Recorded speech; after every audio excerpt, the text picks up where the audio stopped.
¿Cómo están, estimados estudiantes? Vamos a empezar con el avance de la asignatura. Vamos a empezar a ver los métodos clásicos. Los vamos a dividir en dos grandes grupos. Los métodos por gravimetría, análisis gravimétrico y el análisis volumétrico. ¿De acuerdo? Pero un poco recordando lo que habíamos visto sobre química analítica, ¿no ve? Es la ciencia que estudia el conjunto de principios, leyes y técnicas cuya finalidad es la determinación de la composición química de la muestra. ¿De acuerdo? Y habíamos indicado que el conjunto de técnicas operativas puesta para el servicio de dicha finalidad es el análisis químico. Y de ahí nace dos conceptos adicionales, que es un analista químico y que es un químico analítico. Un analista químico es un operador con poco conocimiento científico. En cambio, un químico analítico interpreta resultados, modifica métodos y desarrolla métodos originales. ¿De acuerdo? Ya. Recordando dos cositas que habíamos visto, podemos empezar el avance de nuestro tema en cuestión, que es el análisis gravimétrico. Ya, podemos indicar que básicamente que estos métodos son cuantitativos y se basan, como dice en la diapositiva, en la determinación de la masa de un compuesto puro con el que el analito está relacionado químicamente. ¿De acuerdo? Se basa fundamentalmente en relaciones ponderales, es decir, en la estequiometría y en la constancia de las composiciones de las sustancias puras. ¿De acuerdo? Es decir, la gravimetría es una medida de las masas, es medida de masas. ¿De acuerdo? Entonces requieren básicamente dos medidas experimentales, ¿no ve? Necesitamos el peso de la muestra analizada, ¿de acuerdo? Y el peso del analito o de la sustancia de composición química conocida que contenga el analito. ¿De acuerdo?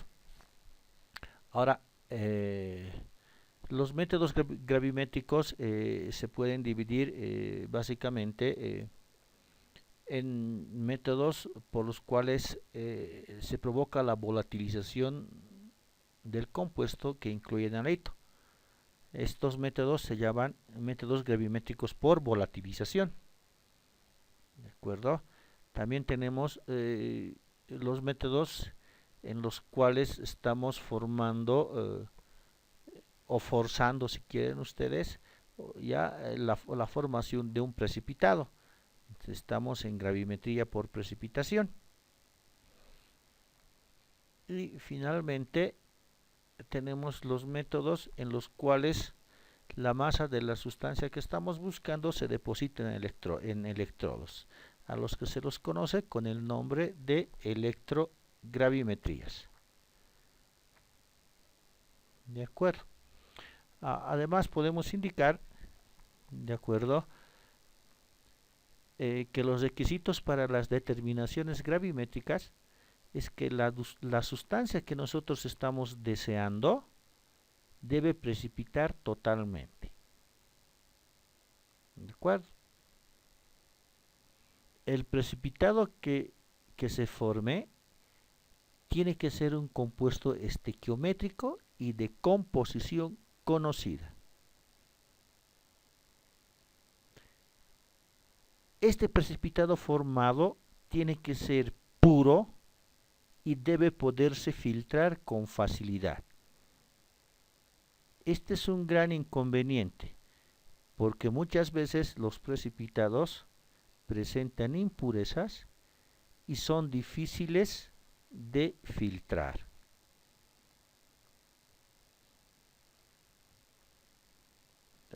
Como estamos estudiando nosotros la formación de precipitados, tenemos que estudiar las propiedades de los precipitados. Y para estudiar las propiedades de los precipitados habíamos indicado que debemos tener la formación de precipitados puros. Es decir, para que se forme un precipitado puro, ¿no? Y para que se forme un precipitado debe existir baja solubilidad.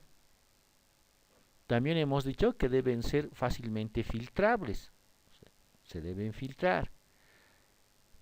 Este precipitado formado no debe descomponerse, ¿no ve? No debe volverse a formar sus sillones. Es decir, tiene que ser estable en el aire y en el medio ambiente, en la solución donde se encuentre, ¿no? Además de este precipitado, estamos buscando un compuesto específico al que lo estamos llamando analito, y nos indica que tiene que ser una parte mínima constitutiva del precipitado. ¿Por qué?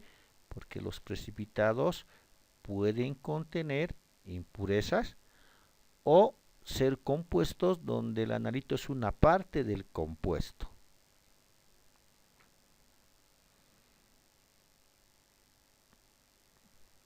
Por lo tanto, nosotros tenemos dos tipos de precipitados. Ya el que vamos a mencionar ahora es que los precipitados cristalinos son los precipitados más deseables. Entonces, cuando nosotros empezamos a añadir ya reactivos que formen precipitados, podemos tener la posibilidad de que se formen precipitados coloidales o suspensiones coloidales. ¿Ya? Estos se caracterizan por tener tamaños del orden de los micrómetros. Como estamos diciendo, son coloides, es decir, no logran sedimentarse. Por lo tanto, no pueden filtrarse usando métodos comunes de filtración. ¿De acuerdo? Entonces, como pueden evidenciar en la diapositiva, estamos hablando que no son floculantes, es decir, no logran agregarse, juntarse para que puedan crecer y puedan ser fácilmente filtrables. Lo que nosotros, entonces, es uno de los precipitados que nosotros no deseamos. ¿Ya? Nosotros deseamos, habíamos indicado, los precipitados cristalinos. Entre las características de los precipitados cristalinos podemos indicar que su tamaño es del orden de los milímetros, o sea, son grandes. Por lo tanto, logran sedimentar con facilidad. Si logran sedimentar con facilidad, se pueden filtrar usando una gran variedad de medios. O sea, hasta podemos utilizar lo más común que hemos hecho en laboratorios, usar papel filtro. Entonces, esa es la ventaja de los precipitados cristalinos. Entonces, la idea es que debemos controlar el proceso para que se formen precipitados cristalinos y no coloidales. Pero todo precipitado empieza a formarse a través de los precipitados coloidales. Logran flocular y crecer de tamaño y volverse cristalinos. ¿De acuerdo? Entonces tiene que existir un parámetro que nos permita determinar cuándo vamos a tener un precipitado cristalino o cuándo vamos a tener un precipitado coloidal. ¿De acuerdo? Una de estas variables del punto de vista cualitativo es la sobresaturación relativa. Pero, antes de continuar, ¿cuáles son los factores entonces que nos determinan que un precipitado sea coloidal o que un precipitado sea cristalino? Y muchas veces es el trabajo en laboratorio que nosotros hacemos. Uno de los parámetros que determina el tamaño de la partícula hoy es la solubilidad del precipitado en el medio donde se está formando. La temperatura, ustedes saben que aumentar la temperatura aumenta la solubilidad, ¿no? La concentración de los reactivos y algo que nosotros a veces cometemos el error en el laboratorio, rapidez con la que se mezclan los reactivos. ¿No ve? O sea, a veces por tiempo nosotros mezclamos rápidamente y solamente vemos que se forma una nube ya precipitada y si no los podemos filtrar. Entonces hay que tener cuidado con esos parámetros. ¿No ve? Entonces estos parámetros los podemos estudiar, les había comentado, a través de la propiedad cualitativa sobre saturación relativa. ¿Ya? Que lo podemos evaluar cualitativamente en función de la siguiente ecuación, donde Q es la concentración del soluto en un instante dado y S es la solubilidad del soluto en el equilibrio. Entonces ya tenemos los dos parámetros para evaluar la sobresaturación relativa. Pero la idea es conocer, ¿no?, con qué valores de sobresaturación relativa nos conviene trabajar, ¿no? Con valores altos, valores bajos, ¿de acuerdo? Entonces podemos indicar, digamos, que para valores elevados de sobresaturación relativa, la tendencia es a formar precipitados coloidales. Entonces lo que nosotros necesitamos son valores bajos de sobresaturación relativa. Con valores bajos de la sobresaturación relativa estamos seguros de que se va a formar precipitados cristalinos. Entonces, para formar precipitados cristalinos, ¿no?, nosotros debemos tener algunos parámetros, ¿de acuerdo? Y estos pueden ser, ¿no?, el uso de disoluciones y reactivos diluidos,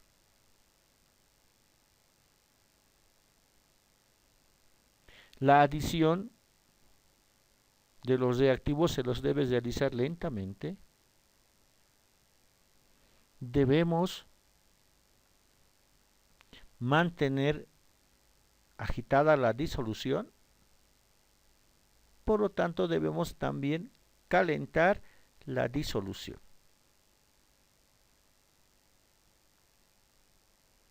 ¿De acuerdo?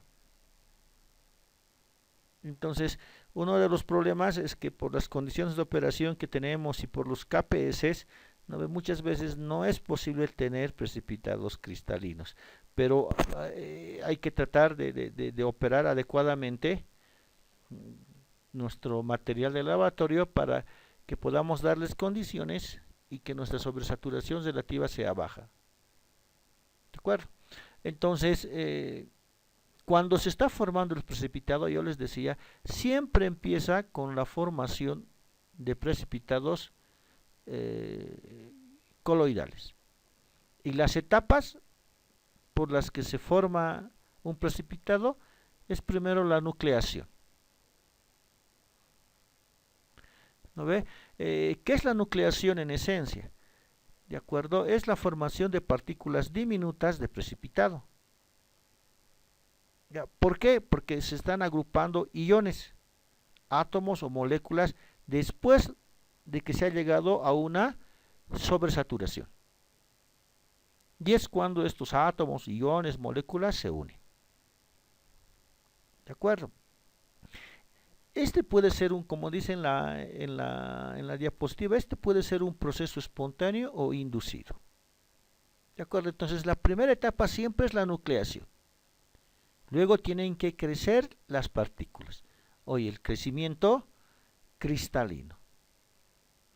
Ahora, este es un proceso de formación tridimensional, ¿no? Porque se van uniendo diferentes tipos de iones alrededor de un ion central, ¿ya? Entonces, ¿qué está pasando? ¿No? Se forma el núcleo, no sé, podemos poner como ejemplo ácido clorhídrico más nitrato de plata, el ejemplo común.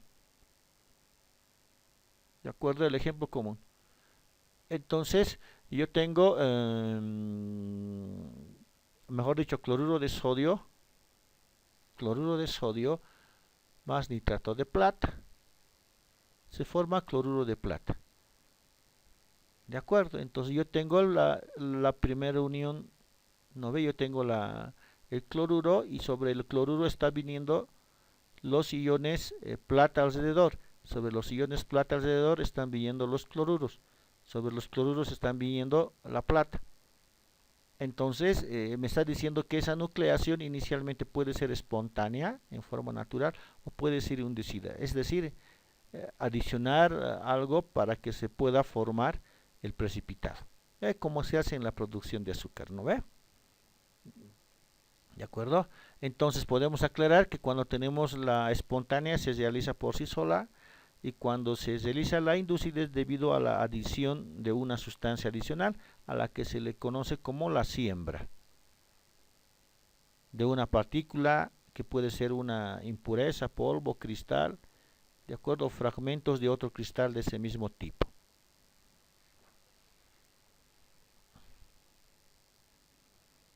Ahora, el mecanismo de precipitación, de acuerdo, el mecanismo de precipitación, ¿no ve? Es que una vez que se ha nucleado, como está en la presentación, ¿de acuerdo? Eh, Debido a la diferencia de carga, los otros iones son atraídos, o sea, la carga positiva se atrae con la carga negativa, ¿no ve? Los iones plata o cloruro, si quieren ustedes, atraen a los iones plata. Los iones plata con carga atraen a los iones cloruro. Los iones cloruro atraen a los iones plata. Y de esa manera va a ir creciendo nuestro precipitado. ¿De acuerdo? Es decir, entonces siempre vamos a tener una primera etapa que es la formación de la nucleación y después se tiene el crecimiento de los cristales. Es decir, estos dos procesos siempre van a estar presentes y por lo tanto, de acuerdo, van a empezar a competir. ¿De acuerdo? Van a empezar a competir. ¿Y qué es lo que nosotros deseamos? ¿No ve? Que el crecimiento, nosotros deseamos la formación de un precipitado cristalino. Eso es lo que siempre deseamos. ¿A través de qué? A través del control de nuestra sobresaturación relativa. Entonces vamos a tener, ¿no?, una velocidad de crecimiento, una velocidad de nucleación y vamos a tener una velocidad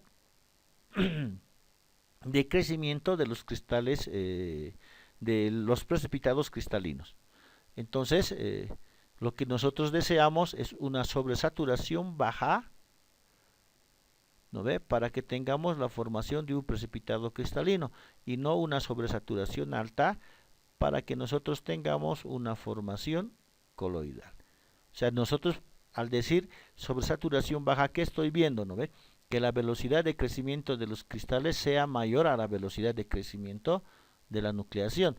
Porque si tengo una sobresaturación alta, ¿qué tendría? Una velocidad de crecimiento mayor en la nucleación y menor en la formación de los cristales. ¿De acuerdo? Entonces, ¿qué es lo que nosotros tenemos que realizar?